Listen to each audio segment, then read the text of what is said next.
Hola, buenas. Sí, llegaste tarde al chisme. Estábamos hablando de que vienen las elecciones en el CCH Sur y las personas que están ahí metidas y demás. Entonces, bueno, la parte política siempre se da a un montón de chismes, ¿no? Pero bueno, voy a avisarles primero.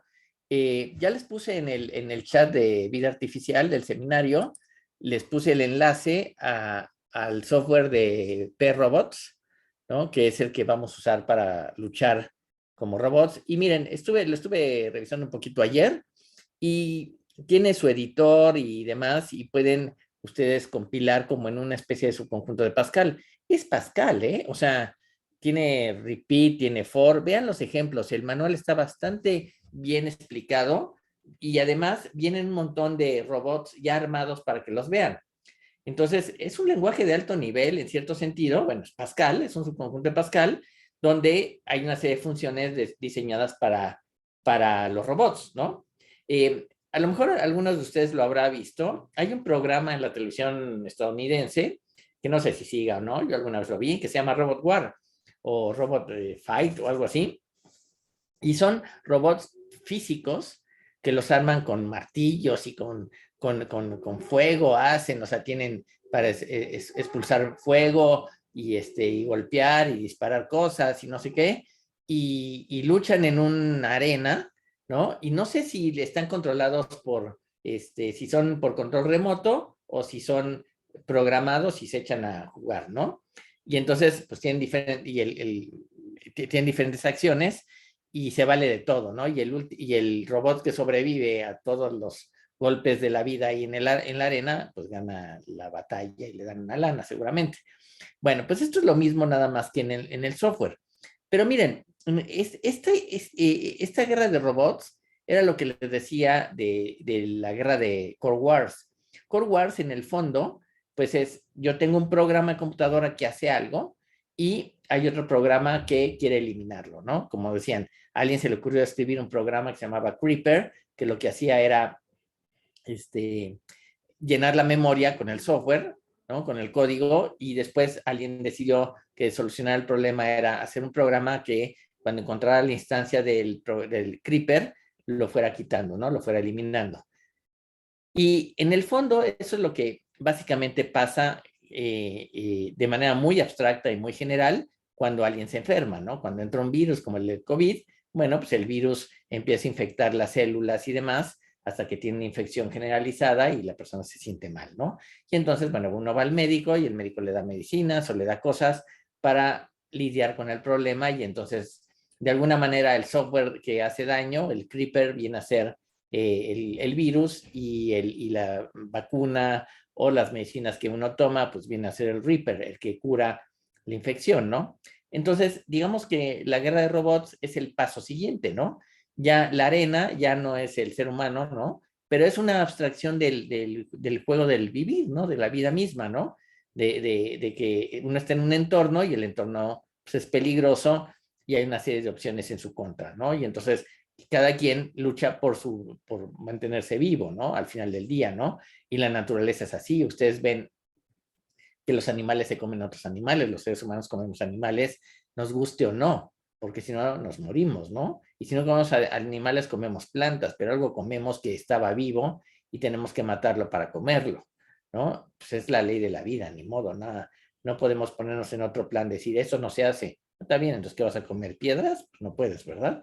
Entonces, eso, tómenlo en cuenta. Pero el punto está que ahí tenemos, en el enlace que les puse en el chat del WhatsApp de vida artificial, les puse el enlace para que bajen el software. Y si lo quieren correr, lo tienen que correr vía DOSBox, que es un emulador de MS2, y es bastante funcional. Es un poco latosón, considerando que Windows ha facilitado mucho las cosas, ¿no? Pero bien se puede usar, ¿no? Bueno, entonces eso por un lado. Y lo que quiero ver hoy es hablar un poquito de la teoría evolutiva moderna, según Stuart Kaufman. Kaufman bueno, vamos a platicar de él un poco. Es notable este hombre, todavía vive, debe tener 82 años por ahí. Y miren, Stuart Kauffman es uno de los biólogos teóricos más importantes del planeta.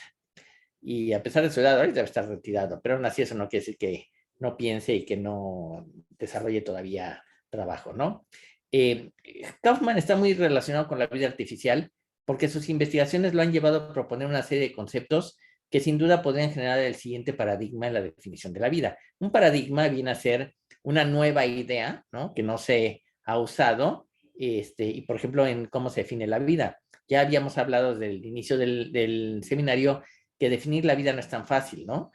Por ejemplo, si nosotros decimos que la vida es, no sé, un ente que se da cuenta del entorno alrededor suyo, podríamos decir que un teléfono está vivo, porque los teléfonos se dan cuenta del entorno alrededor, si hay wifi, si no hay wifi, si llegan mensajes, si no llegan mensajes, ¿no? Y sin embargo sabemos que un teléfono celular no está vivo, ¿no?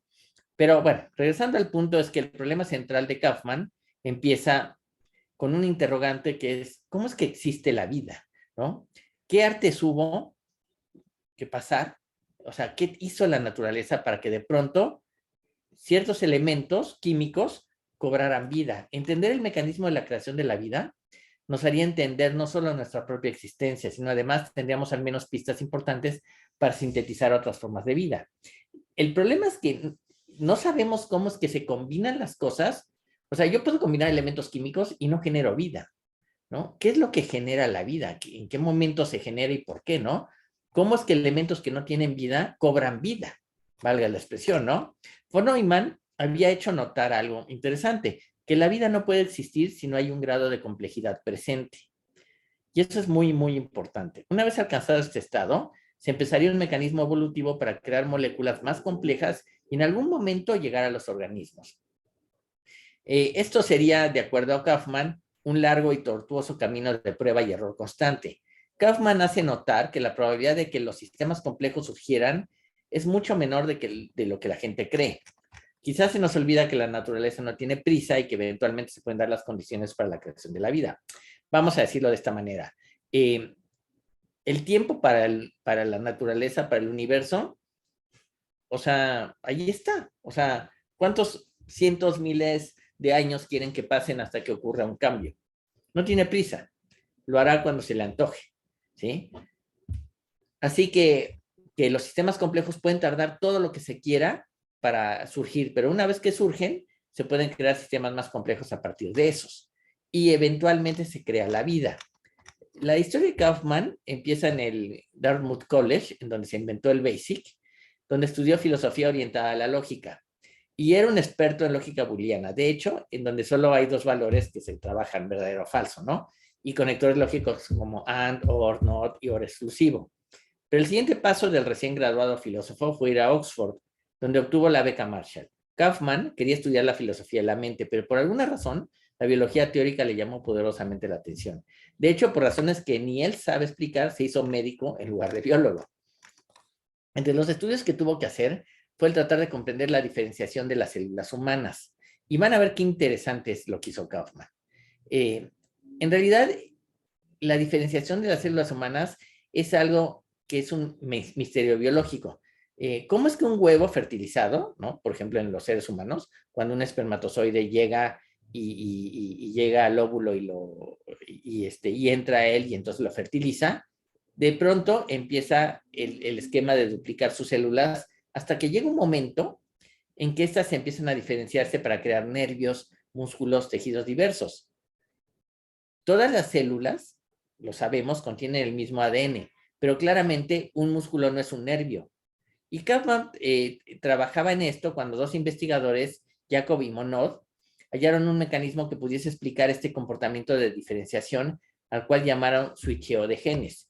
Es decir, uno de los grandes problemas de la biología es la morfogénesis, es decir, cómo se genera las diferentes formas pues, de los animales, ¿no? De los músculos, de los tejidos, del corazón, del páncreas, del hígado, de la vesícula, de todos estos asuntos, ¿no? ¿Cómo se generan? Del estómago, del colon, bueno, ¿cómo se hacen? ¿En qué momento las células se diferencian y empiezan a generar el músculo correspondiente. A eso Jacob y Monod le llamaban el switcheo de genes. Esta teoría indicaba que en algún momento las células apagan unos genes mientras que encienden otros, ¿no? Bueno, es una teoría interesante,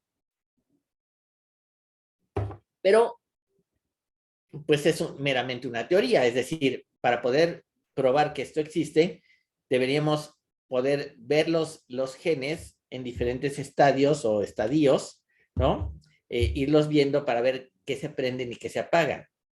Estos investigadores franceses parecían abrir nuevas alternativas a la investigación de este tema, ¿no? De la biología genética, que es la morfogénesis. Lo que tendríamos que hacer es aislar los componentes para ver cómo se comportaban. O sea, los genes habría que aislarlos y ver en qué momento switchean, digamos, ¿no? Cambian de 0 a 1. Pero el trabajo de hacer eso no parece poderse hacer. Los seres humanos poseen unos 100,000 genes. Y si consideramos la cantidad de combinaciones que se pueden dar, o sea, 2 a la 100,000, el análisis que habría que hacer parece sobrepasar todas las expectativas, ¿no? Kaufman, sin embargo, pensaba que el problema era posible de atacar, pero siguiendo otro enfoque. Él dice, en lugar de aislar elementos y ver qué genes eran los que participaban en este esquema, que los prendía y los apagaba, que los habilitaba o deshabilitaba, se le ocurrió una idea que no sería vista con buenos ojos. Sugería utilizar un conjunto de instrucciones azarosas que podían terminar por convertirse en algo complejo de manera casi absurda, y eso podría considerarse como la vida misma. El investigador creía en la capacidad de la autoorganización, en donde una red de conexiones trabajaría al azar y en algún momento emergería en lo que llamamos vida. La idea de Kaufman es realmente extraña, porque imaginen que yo voy a poner 1000 switches y los voy a prender y apagar al azar. Y eso lo voy a ir haciendo con un tic del reloj, ¿no? O sea, cada cierto tiempo prendo y apago switches y veo qué pasa. Y lo hago al azar. Es decir, no hay ningún plan atrás de eso, ¿no? Es decir, no existe, para hablar en términos reales, un plan divino para aclarar las confusiones de los genes, ¿no? Sino que las acumulaciones de las fuerzas locales de todo el sistema que se comportarían, que no podría predecirse a partir de las condiciones iniciales del sistema. Es decir, todos están en cero, empiezo a prender y apagar switches azarosamente, sin ninguna idea de lo que está pasando. Y Kaufman iba un poco más allá. Para él eran los poderes de la autoorganización y no un plan de diseño de una red de microcircuitos genéticos que dictaban, finalmente, la manera en cómo funcionaba la red de switcheo de genes. Es decir, Kaufman dice, y es que de veras es impresionante, a mí me parece notable su idea, porque él dice, yo voy a aprender y apagar switches y eventualmente va a ocurrir cierta autoorganización y ciertos switches van a llegar a prenderse y apagarse como en una situación casi, digamos, que se va a repetir con cierta continuidad, ¿no? Pero ¿cómo va a pasar eso con 1000 switches que se prenden y que se apagan azarosamente, ¿no? Bueno, pues la idea de Kaufman era muy revolucionaria, pero había que demostrar que eso podría generar el proceso de la vida. Si estos switches se prendiesen y se apagaran y de pronto hubiese un comportamiento complejo, ¿sí? Y autoorganizado, podríamos decir que estos switches crean organismos más complejos que los seres humanos, incluso, ¿sí? La idea de Kaufman pretendía llegar a la conclusión de que el mundo no era particularmente de una manera, sino que en el sentido más matemático y general era fundamental e inevitable, de acuerdo a sus palabras. Para decirlo pronto y mal, Kaufman decía casi que la vida misma era fundamental e inevitable, su existencia es inevitable. ¿Que cuánto puede tardar? Los siglos y millones de años que quieran, pero que la vida al final del día se iba a producir. Esa conclusión es muy fuerte y la verdad es increíble, ¿no? Bueno, además hay que reconocer otra cosa que me parece sorprendente. Las ideas de Kaufman eran del año 65, 1965. Y entonces vivíamos otra época, o sea, en el 65 no había las computadoras de ahora, no había Zoom, no había Internet, no había nada de eso, ¿sí? Y para probar la idea de Kaufman, decidió conseguir fondos, ¿no? Para poder demostrar que lo que él pensaba era correcto, ¿no? Y consiguió usar una máquina IBM, un mainframe, una de esas máquinas que necesitaban un cuarto con aire acondicionado y con piso falso y no sé cuánta cosa. Y por una cosa como algo así como $1,000, que era un montón de dinero en el 1965, que le dio a la universidad donde estudiaba aún medicina, Kaufman consiguió usar la máquina IBM en Fortran, ¿no? Para escribir un programa que generaba una red booleana similar conceptualmente a las redes de switcheo de genes. En una red booleana los valores solamente pueden ser verdaderos o falsos, hay corriente o no, 0 o 1, ¿no? Kaufman comenzó con 1,000 variables booleanas, que es un valor mucho menor a la cantidad de genes que tienen los seres humanos, ¿no? Les decía, más o menos la cantidad de genes está calculada como en 100,000. O sea, y aquí tenía 1,000 variables booleanas. Se pusieron reglas azarosas que encendían o apagaban esos bits, se prendían, imagínense que son pequeños foquitos que se prenden y se apagan, ¿no? Kaufman tampoco sabía qué iba a pasar, pero mantenía su programa corriendo paso a paso para ver qué pasaba. Pero ¿qué podía esperarse? Si los cambios en los bits eran al azar, de acuerdo a reglas ciegas, el sistema podría mantenerse en un estado azaroso por mucho tiempo. Llegaría un momento en que se establecería algún patrón interesante. Esa era la pregunta. ¿Qué emergería, alguna propiedad? Kaufman invirtió casi con fe ciega esos $1,000 y empezó la simulación. Primer paso, una serie de bits prendidos y otros apagados. Segundo paso, igual. Tercer paso, similar. De pronto el sistema tuvo un cambio notable. En el paso 14 se repitió el paso 10 y de ahí en adelante el programa se cicló en una serie de estados reconocibles. Increíblemente, Kaufman parecía haber acertado con su idea. Es que es increíble. Con reglas ciegas, prendiendo y apagando al azar foquitos, de pronto se repitieron ciertas configuraciones, ¿sí? Entonces, ¿qué hizo Kaufman? Cambió configuraciones y de nuevo, al poco tiempo, la máquina le mostró una serie de patrones que se repetían. Había logrado demostrar que había cierta autoorganización.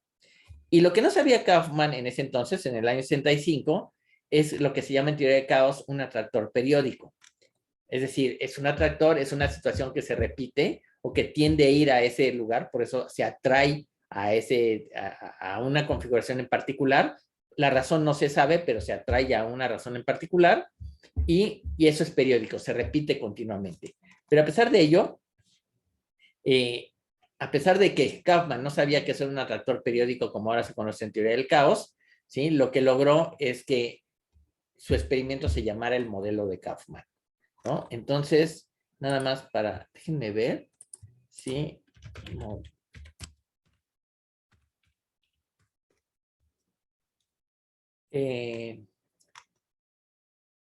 Bueno, el modelo de Kaufman está descrito en muchos lados en internet, así que ahí lo pueden buscar. Busquen Kaufman Model y lo van a encontrar, ¿no? Hay mucho de qué hablar. Bueno, pero la pregunta que nos hacemos entonces es ¿qué tiene que ver esto con la genética, no? Kaufman había demostrado que el switcheo de genes no necesariamente es especializado. Digamos que la máquina genética tiene una serie de órdenes en donde se emergen nuevas características, pero no hay un diseño estructurado específico. Es decir, regresamos a la idea de este hombre von Neumann, que él decía, tengo mis autómatas celulares, pero hay una unidad que coordina, ¿no? Pero esa unidad no existe, ¿sí? Y entiendo a von Neumann, ¿no? Él no podía comprender que a través del azar se generaran, no sé, conocía la teoría del caos, y que a través del azar se generaran estos esquemas periódicos que finalmente provocaban atractores, como en el caso también de la hormiga de Langton que ya vimos, ¿no? Que genera una especie como de escalera y que se va así cada vez más lejos, ¿sí? Y lo que dijo Kaufman y lo que había demostrado Kaufman es que el switcheo de genes que los franceses pensaban que era así como en cierto momento por algunas órdenes químicas los genes se prenden y se apagan y entonces ahora se generan el hígado, el vaso, qué sé yo, y después el estómago y después el corazón o qué sé yo, ¿no? O lo que se tenga que generar y después el cerebro, todo este circo, ¿no? No hay no hay ningún switcheo de genes que sea especializado. Es decir, no hay un plan divino atrás de eso, ¿sí? La máquina genética tiene una serie de órdenes en donde emergen nuevas características, pero no había un diseño estructural específico, sino a partir de un mecanismo como el que mismo Kaufman había usado en su experimento, es decir, al azar. Esto explicaría, por ejemplo, por qué hay relativamente pocos errores en la creación de un ser humano. Y esto, genéticamente hablando, no parece incidir en la vida de quienes quizás tienen un gen que no debería ir donde va. Son tantos genes que una diferencia de unos pocos quizás no hace cambio suficiente para causar una dificultad en la vida de la persona que tiene un error, valga entre comillas, un error genético, ¿no? El intercambio genético, en este switcheo de genes, ¿no? Algunas operaciones bien podrían no ser importantes para la vida del individuo, y esto parece ocurrir en la mayoría de los casos. Es decir, lo más probable, o sea, si nosotros consideramos que tenemos 7,000 millones de seres humanos, ¿no? ¿Cómo es que la naturaleza ha logrado crear 7,000 millones de seres humanos donde la inmensa mayoría nace bien? Sí, hay casos como la gente que tiene síndrome de Down o gente que tiene alguna otra problemática genética, ¿no? Que los existen, pero son los menos, ¿no? Entonces, en este switcheo de genes al azar, en algún momento se producen ciertas combinaciones que son las básicas y las que hacen los intercambios para de pronto que los genes generen un órgano definitivo o un músculo o algo que necesite el cuerpo que está generando, ¿no? Pero si hay algunos interruptores o switches que están prendidos y no deberían estar, a lo mejor no inciden en el desarrollo final del órgano que se está creando. Y entonces, eso nos podría explicar por qué la mayoría de los seres humanos nacemos bien y hay pocos errores en la creación de un nuevo ser humano, ¿no? ¿Ok? Entonces, esa sería un poco la idea de Kaufman, que es formidable. Déjenme decirles también que si quieren entender más acerca de este hombre, tiene cosas escritas, tiene un montón de cosas escritas este hombre, ¿sí? Stuart Kaufman, dejen que les pongo en el chat, les voy a poner, déjenme, miren, voy a compartir mi pantalla un momento para que vean lo que estoy viendo. Hay un sitio en internet que se llama bok.lat, ¿sí? Y este sitio tiene libros modernos. Yo no sé, sí, creo ya lo he dicho aquí, no sé cómo le hacen para poder tener todos estos libros y no les cobren derechos de autor ni nada. Aquí está Kaufman, un mundo más allá de la física, la emergencia y evolución de la vida, los orígenes del orden, la autoorganización y la selección en la evolución, en casa, en el universo, la búsqueda de las leyes para la autoorganización y complejidad, reinventando lo sagrado, una nueva visión de la ciencia, de la razón y la religión, la humanidad en un universo creativo, investigaciones de Kaufman, en fin, tiene cualquier cantidad de cosas, ¿eh? O sea, la verdad es que eh, me parece muy, muy importante, ¿no? Lo que ha hecho este hombre, y ahí está parte de lo que ha escrito en artículos técnicos, ¿no? Son autómatas al final de cuentas, autómatas celulares. Aquí está en español sus investigaciones, también es interesante leerlas. Y bueno, una vez que ya hemos hablado de Kaufman, a mí me gustaría que intentáramos probar un poco esta idea que a él le costó $1,000, ¿no? Que fue la de pongamos un arreglo de 1,000 ceros y unos, ¿no? Y prendamos y apaguemos al azar y veamos en qué momento se produce, si no en general, localmente un evento que se empiece a repetir, ¿no? A mí me llama la atención, no lo he hecho, lo voy a hacer este fin de semana, porque mi pregunta es en el fondo, ¿de veras eso pasa? O sea, ¿de veras al azar poner 1,000 ceros y unos, 1,000 foquitos prendidos o apagados, de pronto van a generar un atractor periódico? ¿y de dónde salió?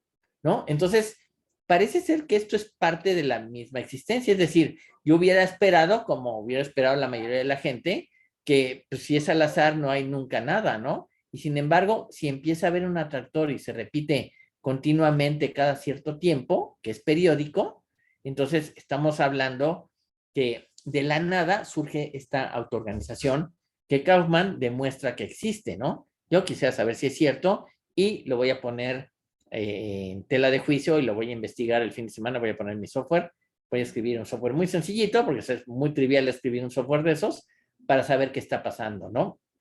Entonces, la tarea para precisamente esta semana es esa, ¿no? Más allá de que se pongan a trabajar sobre el robot que me va a querer ganar, que no creo que me ganen, desde luego, vamos a ver quién gana. Eso va a estar bueno, va a ser una buena batalla. Pueden luchar 4 robots, entonces con los que están acá vamos a hacer equipos, ¿no? Para poner de 4 en 4, y esa es una opción. La otra es jugar robot contra robot y que todos jueguen contra todos en una especie de round robin, todos contra todos y ver quién gana. Y o podemos hacer varias veces las batallas para ver estadísticamente qué robot es mejor. En fin, ya veremos.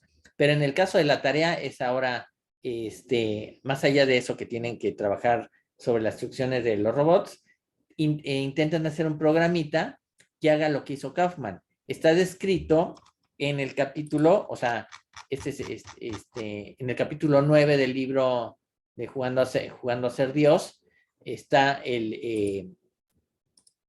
¿cómo se llama? Se encuentra el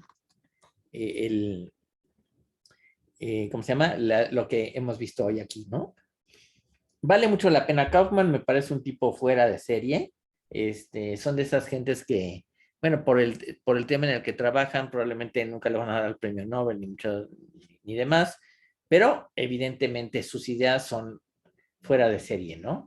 El problema es que la naturaleza no nos dice las cosas, sino que tenemos que investigarlas, ¿no? Es como una especie de escena del crimen, donde pues ya ahí está ahí la escena del crimen, ¿no? Ahora tenemos que investigar qué pasó, ¿no? Y tenemos que especular sobre cómo es que mataron a la víctima y entonces, pues por eso la escena del crimen no se toca, ¿no? Se mantiene intacta y entonces tratamos de encontrar pistas para ver qué pasó. Bueno, la naturaleza nomás nos da pistas, ¿no? Entonces tenemos que buscar qué está pasando alrededor de eso, ¿no? Entonces, sugiero que, bueno, la tarea es hacer eso, es hacer un programita como el de Kaufman, ¿no? Y bueno, vamos a ver. La tarea, pregunta Edgar Mendoza, ¿para cuándo es? Bueno, la tarea es de este viernes en 8, ¿no? Y lo de los robots, vayan pensando para que la semana que viene, quizás de este viernes en 15 máximo, quizás antes, pongamos nuestros robots a pelear, ¿no?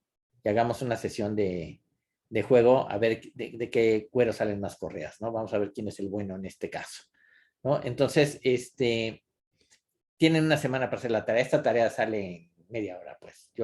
Hoy la voy a hacer en la tarde, en un ratito. O sea, me muero la risa haciendo esta tarea, ¿no?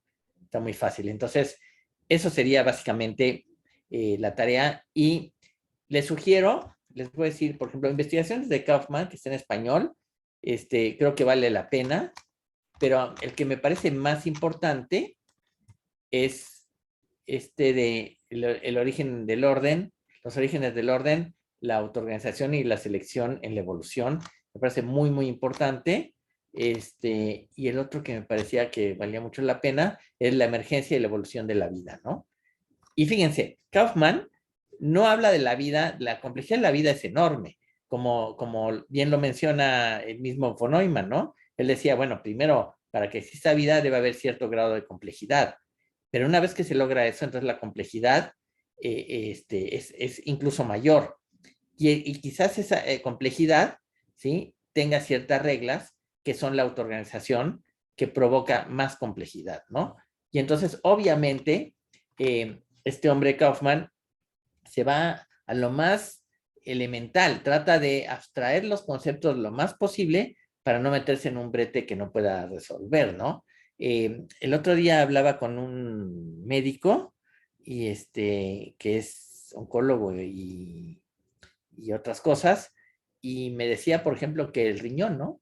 El riñón era una especie de filtro, pero era como un filtro inteligente, porque decía, bueno, llega los líquidos que se producen, ¿no? Que puede ser café, agua, qué sé yo, té, bebidas alcohólicas, no sé qué, y el sistema empieza a filtrarlo para quitar lo que nos sirve, pues lo que desechamos eventualmente cuando vamos a orinar.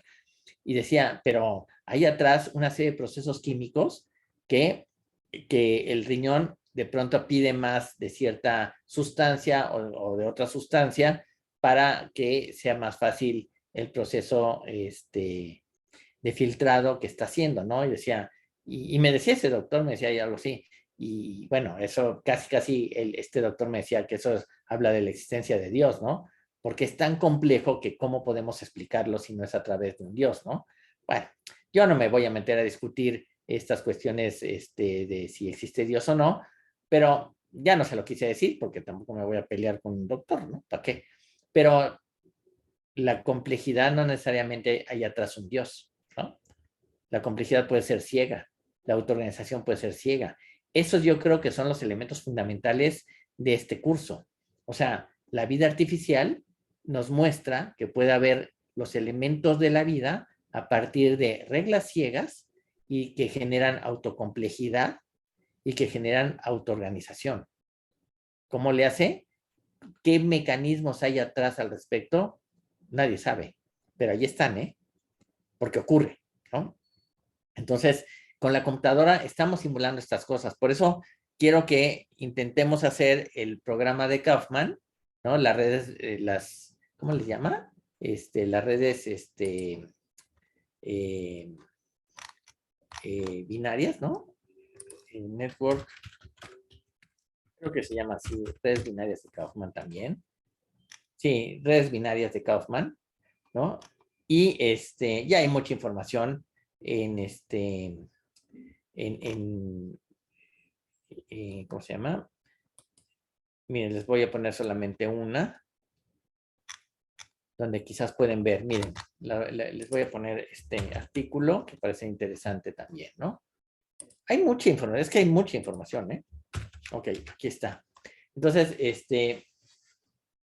hay que revisar, hay que trabajar, pero a mí me parece el tema fascinante, ¿no? Me parece que estamos abordando un tema que es no nada más jugar pues, que batallamos robots contra robots, ¿no? O que jugamos a eliminar de la memoria al rival, ¿no? Sino que además estamos viendo cómo sistemas complejos. Miren, yo pienso en los robots que van a programar en este lenguajito, en este subconjunto de Pascal.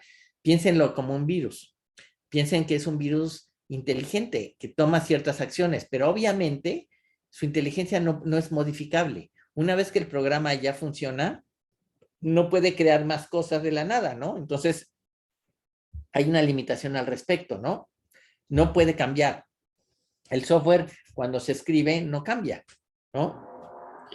Siempre funciona igual. Pero nosotros podemos hacer nuevas versiones que lo hagan más inteligente, ¿no? Que haga más cosas, que cheque más detalles, que si le dispara a nuestro robot, nosotros nos quitemos, ¿no? Entonces, tengamos por ahí una serie de condicionantes, ¿no? Si me atacan, si me pegan con una bomba, yo me quito, ¿no? Y me muevo a la derecha, me muevo a la izquierda, o voy hacia arriba, voy hacia abajo, o qué sé yo, ¿no? Entonces, a mí me parece muy interesante el ejercicio, ¿no? El ejercicio de los robots que luchan, porque al final de cuentas es un entorno hostil y la vida es un entorno hostil, no es tan cómodo, o sea, la vida tiene, o sea, la vida real, ¿no? Ustedes están sanos y demás, pero porque tienen un montón de cosas a su favor, ¿no? Se pueden bañar diariamente, para empezar, ¿no? Pero la gente que no se puede bañar tiende a tener más enfermedades, la gente que no puede limpiar sus alimentos, ¿no? ¿Cuánta gente se moría antes de cualquier cosa, ¿no? Hoy en día, pues eso no ocurre porque hay mucho más higiene que antes, ¿no? Pero aún así hay lugares donde la gente no tiene la higiene correcta y se muere o pierde los dientes por caries o por miles de cosas, ¿no? O su expectativa de vida es muy corta, ¿no? Entonces, el mundo es hostil, o sea, el mundo no es tan fácil ni tan cómodo, ¿no? Así que, el esquema de los robots para luchar en un ambiente hostil me parece muy interesante, ¿no? Bueno, ¿dudas al respecto de todo esto que hemos estado viendo?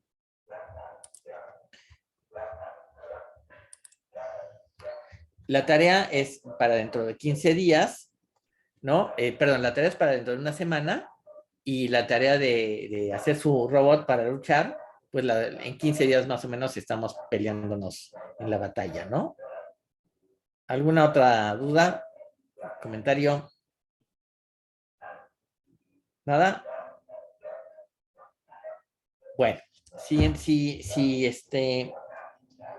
no hay nada más que decir, entonces siéntense a programar. Nos quedan 15 minutos de clase, en esos 15 minutos pueden programarlo. Yo creo que se programa trivialmente, ¿eh? En una hora tienen un programa hecho, estoy seguro. Yo me voy a sentar en la tarde un rato a hacerlo. Y entonces vamos a ver cómo nos va. Y nos vemos el próximo lunes. No, el lunes no hay clase. Nos vemos el próximo miércoles. Porque Jessica no me indica que el lunes no hay clase. Tengo que averiguarlo por mí mismo, no entiendo. ¿No? Una disculpa, me falló mi calendario. Ok, pero es que Jessica sí me sabe todos los días festivos y demás, ¿no? Voy a poner la tarea de hoy en el grupo de WhatsApp, sí. Hoy pongo la tarea, la escribo ahorita. Les escribo eso para que ya la tengan, ¿vale? Bueno, si no hay nada más, vámonos. Jessica, te encargo el video para subirlo, ¿vale? Sí.